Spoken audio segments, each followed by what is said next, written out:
we can see Bitcoin price is moving up from 60,900 to 63,000 now. Some of you may want to know whether you should buy now or not. Well, if you look at the chart, from what we can see, we saw that Bitcoin got to a key level. Let's try to mark that level so that you get a feel of it. Okay, yeah, this was a key level, because when Bitcoin got to this level at some point, it bounced back.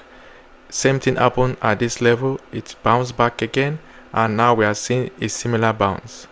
So what this goes to tell us is that the bears and the bulls are actually fighting around this area. Whoever wins will take the way. The bears will try to push the price of Bitcoin below this 59,000, while the bulls will put in their buy order to push the price upward. So at the end of the day, whoever wins will determine where the price of Bitcoin will go. So if you want to know whether you should buy now or not, well, it depends on the trade you are placing. If you are placing a spot trade and it's a long-term trade, now is a good time to buy.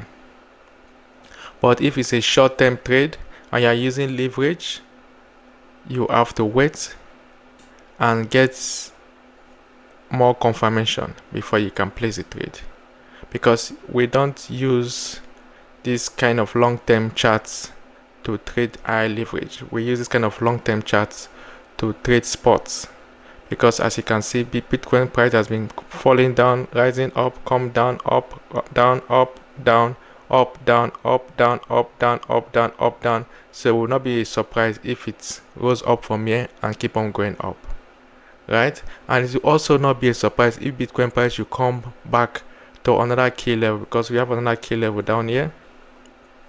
It will also not be a surprise if the bears win this battle and the price of Bitcoin drop to 52,000, because the next key level is around 52,000. So it will still not be a surprise. So if you are using higher leverage and the bear eventually wins the battle, your trade is most likely going to get liquidated, right? That is why I teach my students to always trade with dollar cost averaging and hedging, because in that case, even if the price should go against you, the hedge trade will provide profit for you to buy